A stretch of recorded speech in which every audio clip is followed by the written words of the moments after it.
Coming up today on Locked On Texas Tech, QB reps with the ones this week as the Red Raiders prepare for the University of Texas. Who is getting them and how many are they getting? The answer more interesting than you might think. We will get to that conversation as well as getting analytical up ahead on Locked On Texas Tech. You are Locked On Texas Tech, your daily podcast on the Texas Tech Red Raiders, part of the Locked On Podcast Network, your team every day. We're going to start this thing off right.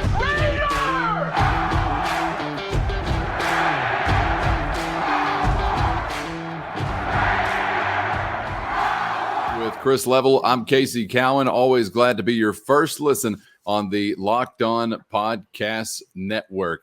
Red Raiders still dealing with the ramifications of a loss in week 3, but of course beginning to turn the page as we look ahead to a conference opener with the University of Texas coming to town. But Chris, anytime you're going back and you're giving that film, obviously another watch here or there, you're going to continue to pick some things out. And I do kind of feel like whenever you're thinking specifically, say as an example on the offensive side of the football, there were so many things that were kind of disjointed or maybe not where they were supposed to be at the time they were supposed to be and not doing what was supposed to be done there at that time. That whenever you run it back, you kind of begin to understand, all right, this puzzle piece was missing or ill-placed or whatever it might have been.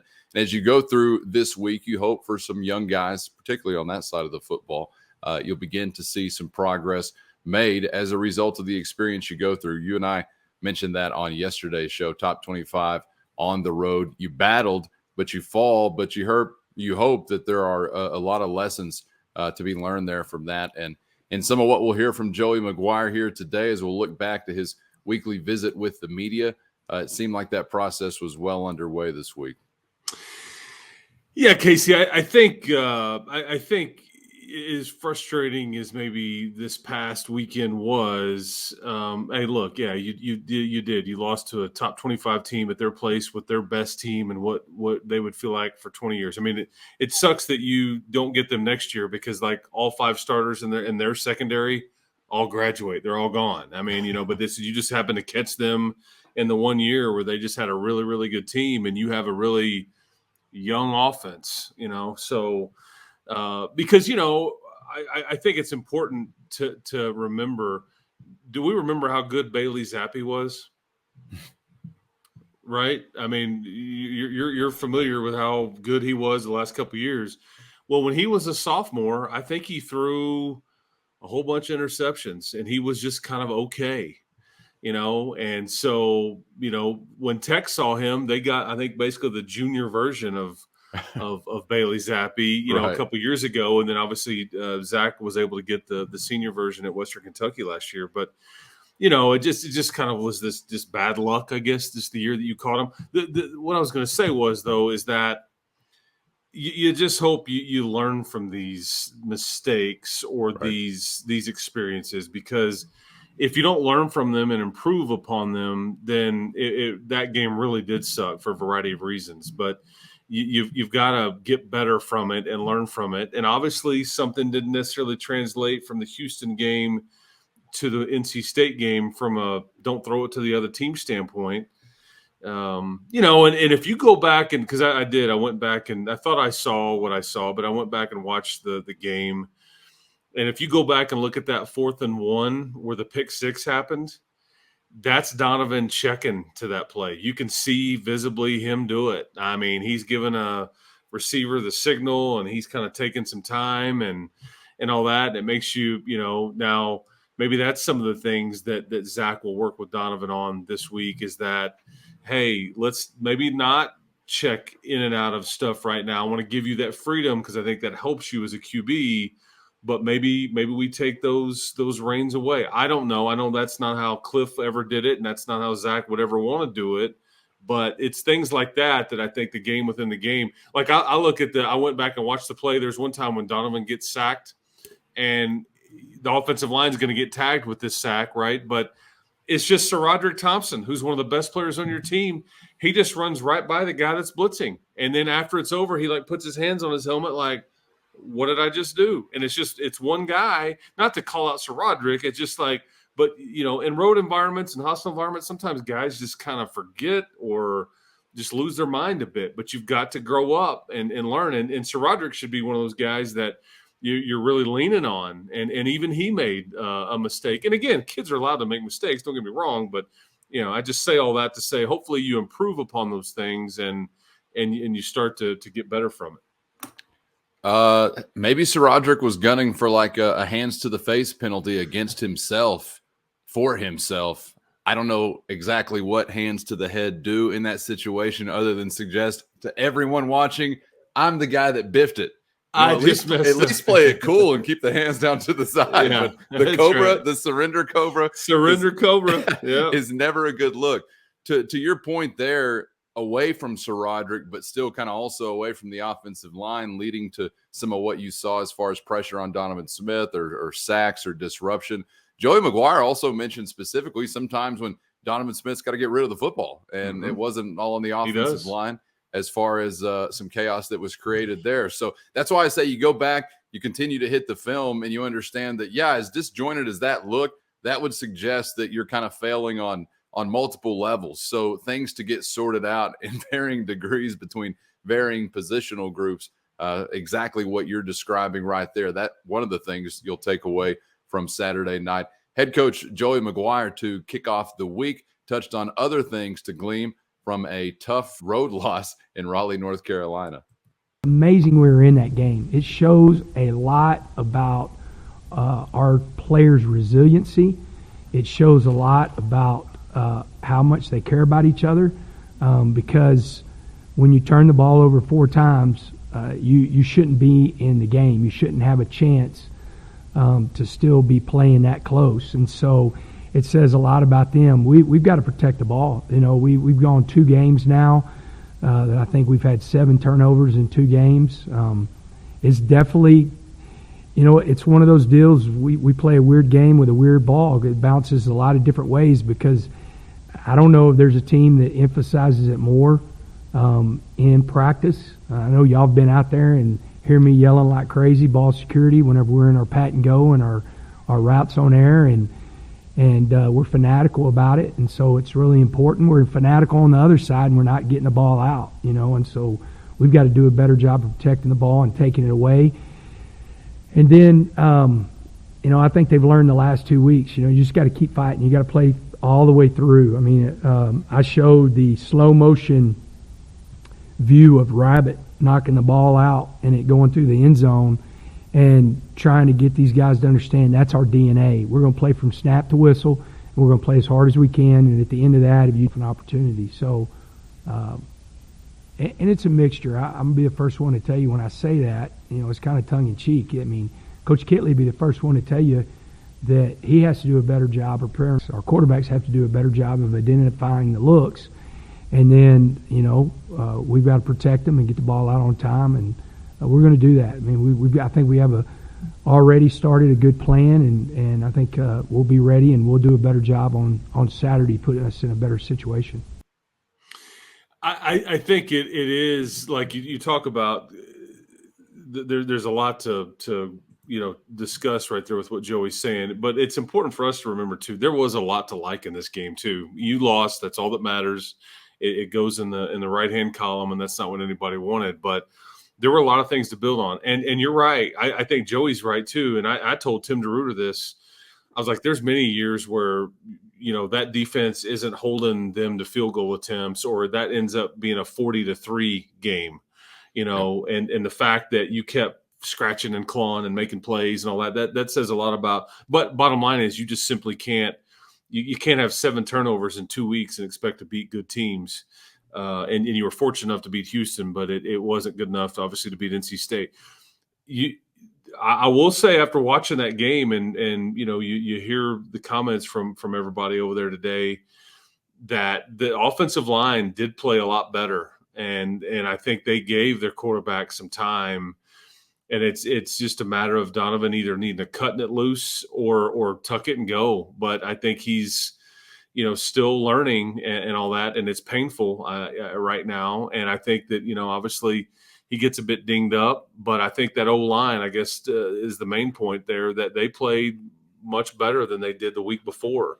Some of what happened wasn't on them, and I thought they gave him some time. There were some sacks and everything like that, but I just mentioned one of them to you, and I thought, obviously trying to run it on those guys is very, very difficult. They just are really good there, talking about NC State. But, again, and the way the defense played all night, they made plays. They were consistent. They weren't perfect. They've been on a couple of trick plays and things like that. But I'll take their kind of effort, and that game is going to put you in and maybe even help you win a lot of football games the rest of the season if you can get it. Coming up next on Locked On Texas Tech, we'll continue to hear from Red Raider head coach Joey McGuire as we get analytical. Like, put your glasses with tape on, because he's going to take us to the analytics chalkboard. Coming up next on Locked On Texas Tech. But first, it's Upside, the incredible app for anyone who's out there buying gas, dining out at restaurants, buying groceries. That tabulates to the entirety of mankind. So this is something that could change all of mankind's day-to-day lives. And you could be a part of that, because cash back is going to feel good everywhere with Upside. You may be thinking it's too good to be true, but it's not. So it's a no-brainer. What do you plan to do with all of your cash? Maybe go on over to BetOnline and spend that money, honey.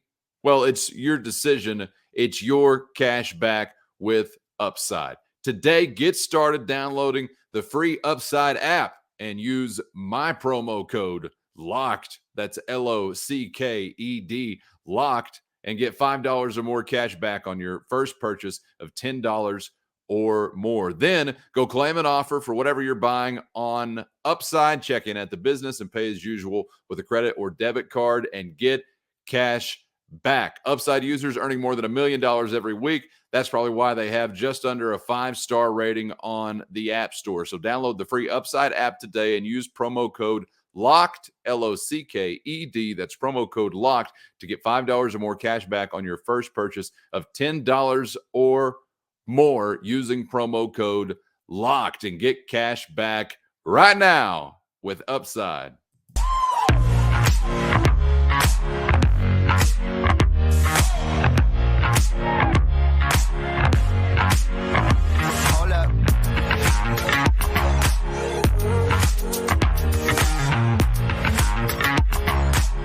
Thanks for making Locked On Texas Tech your first listen on the Locked On Podcast Network with Chris Level.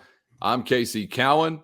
There have been questions among fans, observers, etc., as to some game management scenarios from Saturday night in Raleigh, North Carolina, Chris, to use a timeout, to not use a timeout, fourth down conversions, quarterback substitutions, etc. And a lot of that did revolve around, I guess, what is obviously an approach to analytics employed by many in all sports in this day and age, but employed as well by head coach Joey McGuire. And Coach McGuire was asked about what the analytics guidebook in a way reflects in these situations. Can't save a full 40 seconds, then the way we believe is that you shouldn't use them. And there wasn't a point to save the 40 seconds.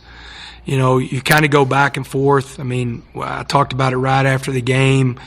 What do you do? 14:56 left in the game, and do we go for it on 4th and 8? It was a weird series of events because a play didn't happen because the time ran out. It would have been 4th and 3 instead of 4th and 8, but 4th and 8. And so you kind of go back to the numbers. We met yesterday and we talked through a bunch of football stuff, and that was one of them about punting right there. We were playing good defense, and there was a debate, and I still, am trying to think through the situation if I would have done something different. The problem is everybody's going to say, well, you had 14:56 left. We needed 2 possessions. We didn't get 2 possessions in the third quarter. So you're not guaranteed to get the 2 possessions. So at that point right there, You know you have the ball, and you know you have an opportunity to convert. And so, I wish we would have converted on 3rd and 8. I thought Kinley made a great call, and we just didn't execute. And then they dropped 8 on that 4th and 8, and we didn't get the first down. The tough thing is whenever you start looking through stuff, everything's hindsight. And, of course, I'm one of those dudes that I'm going to dissect it until the end as they score on the very next play.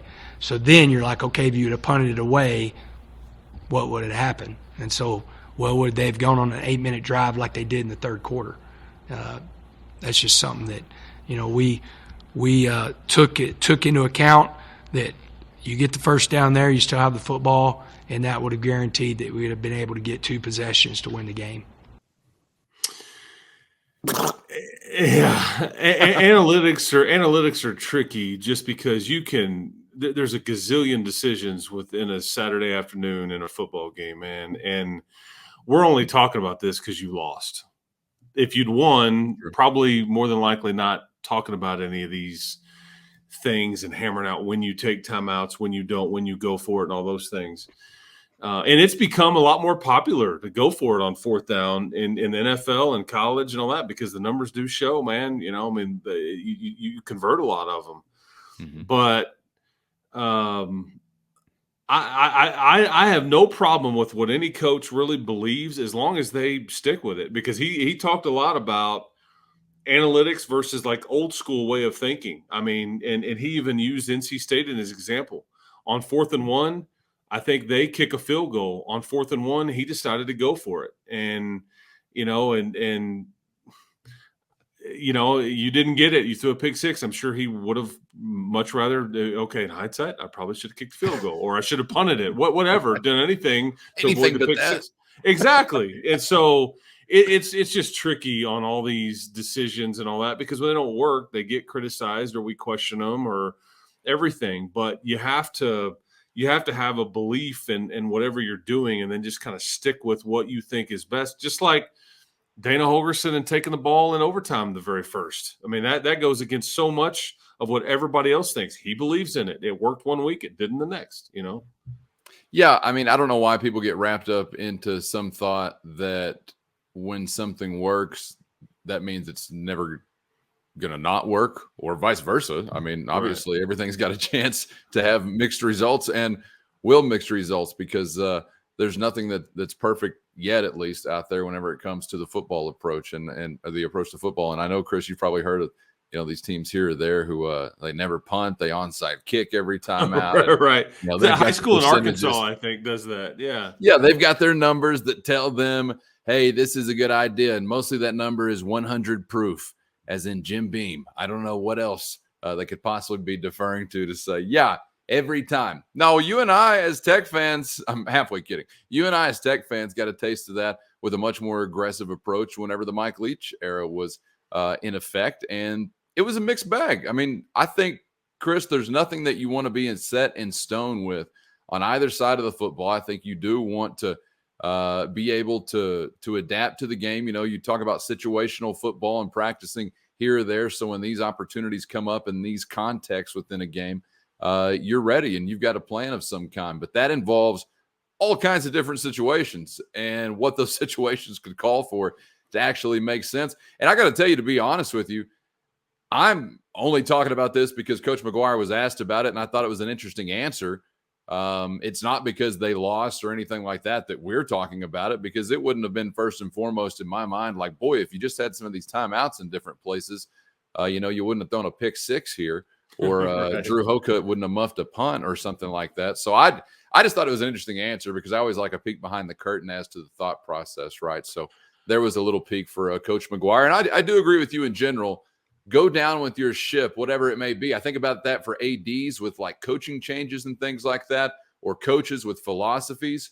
Commit to what your deal is, and let's see it. That's why we hired you. We want your take on things, right? So listening to the fans will get you sitting with them sooner rather than later. And I know there's nobody doing that in this case, but you get what I'm saying. I would prefer, like, if it fails, well, just do your thing to the fullest extent, and at least you'll know, hey, I got to come up with something new because this stunk.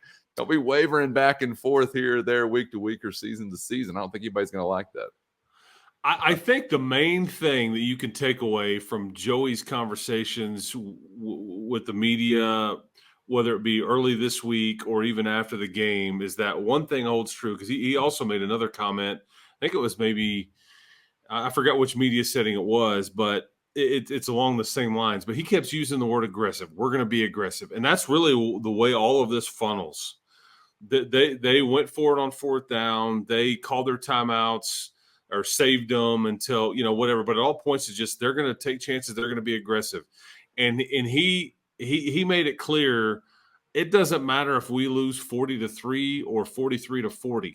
I'm not, and that's very similar to how Mike felt about it. Wasn't worried about margin. There's other coaches that have come through here that have been worried about, okay, well, let's just shorten the game, or kind of, get out of here and kind of wave the white flag, and let's not get beat as bad. I mean, I don't know. Right. That's not really what he has said, and the way they're acting. They don't really. He's not worried about that, but I think it all points to just being aggressive and 4th and 8 on your own end of the field. But I mean, heck, Mike went for it on fourth down on his own 25 at the beginning of the game versus Navy in that Houston Bowl, I think way back in like 2002. I was like, and that was one of the best offenses that's ever come through here. So I think he was just like, yeah, you're not stopping us. And I think they did. In a bowl game. Yeah. And they did convert it, but yeah. So it's just kind of a mindset, and maybe they'll adjust if the numbers can, like they point a different way, or it's, hey, this is a young offense, they can't handle that. We don't have full confidence in our QB, or I don't know what it may be, but right now you've got a lead to protect. I mean, again, there's all kinds of different situations, absolutely. Right? Game to game, personnel wise, and they're talking, a good game as far as those things go. So like we've said about Zach Kitley or others, when the fur really gets flying and you kind of defer to your instinct or your attributes, we'll see what they really look like. But I was just more interested in the explanation. I do not really have an observation on whether or not it was the right or wrong approach. I felt like the offense had been stymied to such a great degree. I wasn't interested in the damn timeout usage down the stretch as to whether or not there was an opportunity to get back in it or otherwise. I do see some that questioned it. I see their point, Chris, because there is kind of a balls to the wall approach. Like we're never going to stop, playing that kind of game. I don't know. Either way, I don't think it was going to make up the difference. And there's Joey McGuire's explanation on the thought process. Take it or leave it. Before we're out of here, we'll get to a couple of positive health updates. One for one group that we've already mentioned here on this episode of Locked On Texas Tech, and more from you coming up on Locked On Texas Tech. But first, it's our friends at Jay's Salsa Company. And let me tell you, I live in a house where homemade salsa is made. The standards very high, so you don't just bring any old salsa into the crib and try and pass it on into the mix. I did it with Jay's Salsa to great success. Boom. Stamp of approval from the Cowan household salsa chef. It's a Red Raider family recipe, and that family recipe, not complicated, not tricked up with a whole bunch of funky stuff. It's just all about prioritizing fresh ingredients. You got mild spice, something with more heat, original hot flavors in over 90 stores in Texas and New Mexico. Or you can visit Jay's Salsa Company at jsalsacompany.com. That's jsalsacompany.com. You see it right there on the screen if you're watching us on YouTube, or email them at jsalsacompany@gmail.com. Red Raider family owned, ready to ship anywhere in the U.S., available in those red and black jars on your grocery store shelf in most United Supermarkets, Market Streets, and Albertson Supermarkets in Texas and New Mexico. Also available if you're lucky enough to be right here in the LBK at HEB. It's the Tech fans' tailgate staple, made in Lubbock, Texas, USA. So get on out and get you some at one of those over 90 stores near you in Texas or New Mexico, or head on over right now to jsalsacompany.com.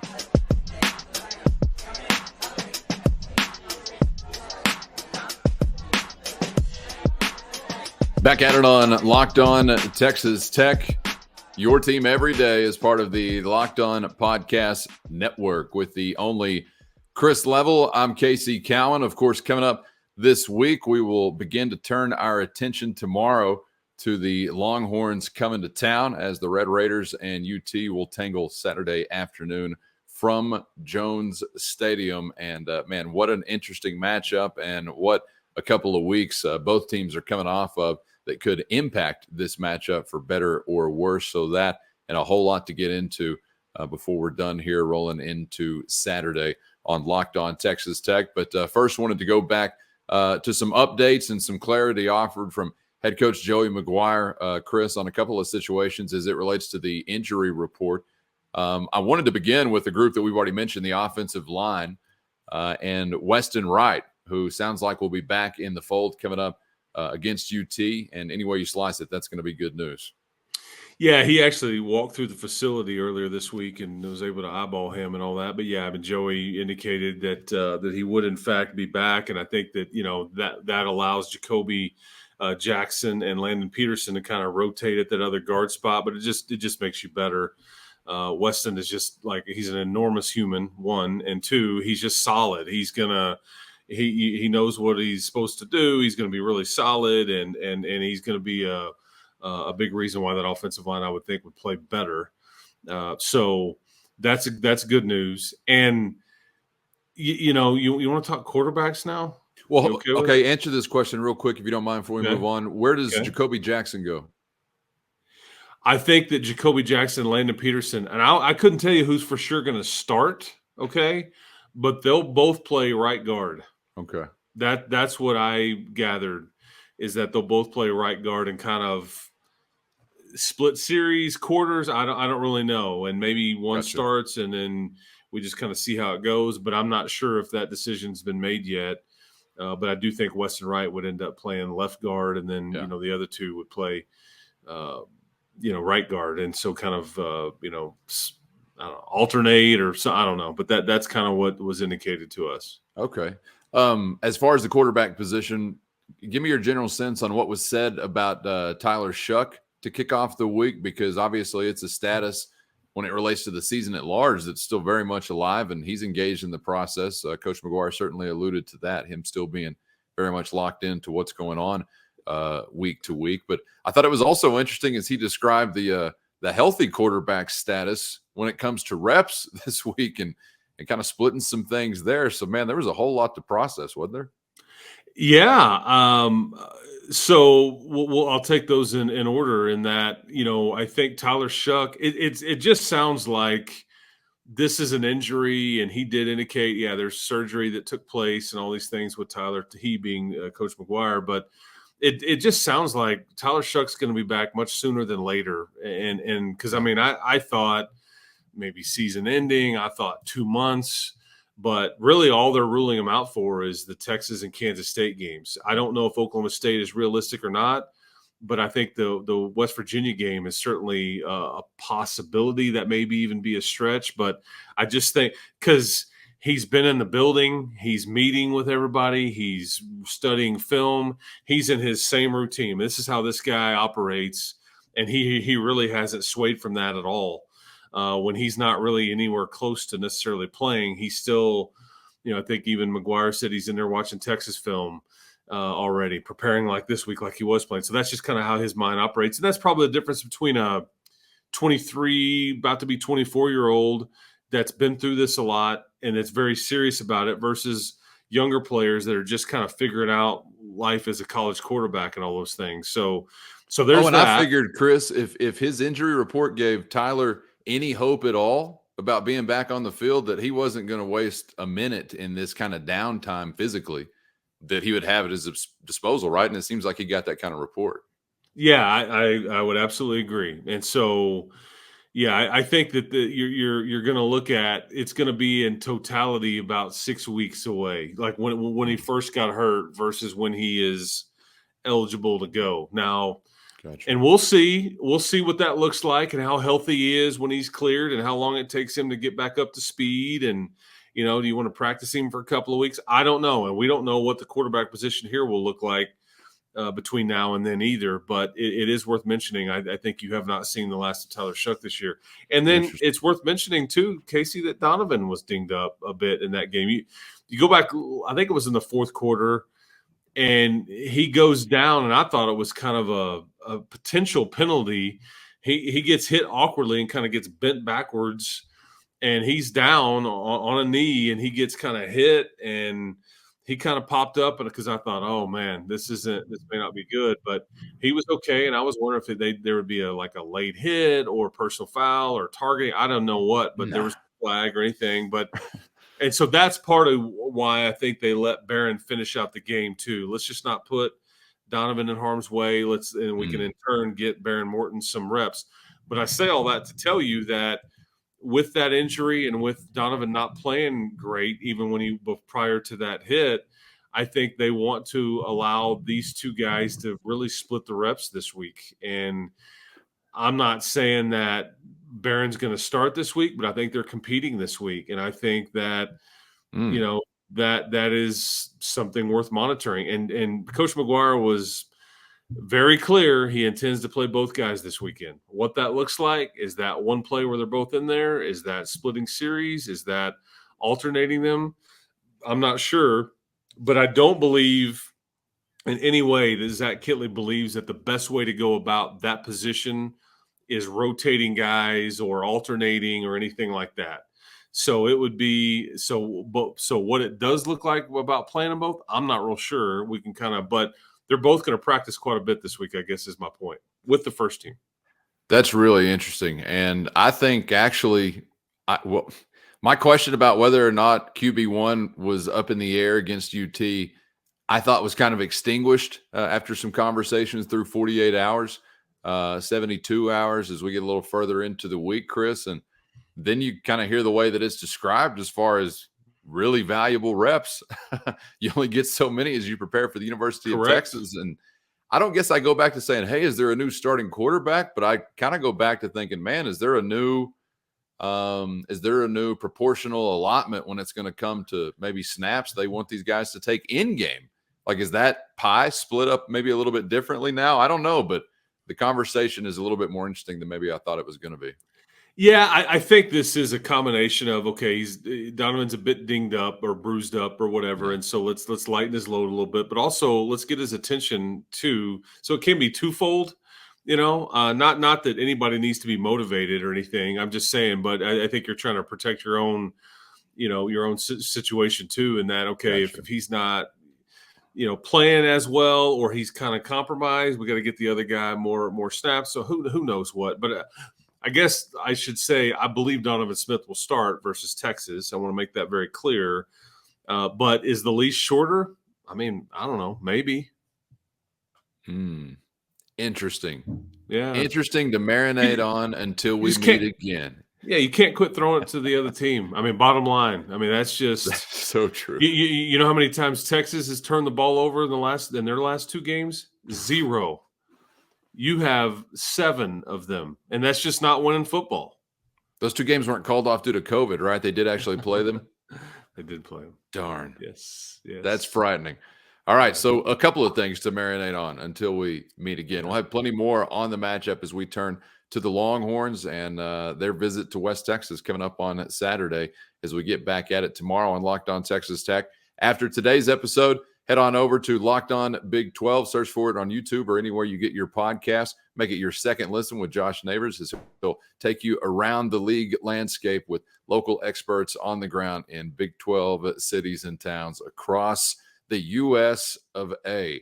Chris, enjoyed it once again, my man. We'll catch you on the other side. Yes, sir. Keep hope alive, people. You sent a few people into a panic yesterday. I got some feedback on that pregnant pause before Keep Hope Alive. We need it. So thanks for hitting us pretty quick with it once again today. I totally forgot yesterday. I was really tired. You've gotten a little rest since then. Yeah, there you go. Yeah, that's right. I'm back. We're glad to hear it. All right, and we're back tomorrow. Subscribe on YouTube or anywhere you get your podcasts for another episode on the Locked On Podcast Network on Locked On Texas Tech.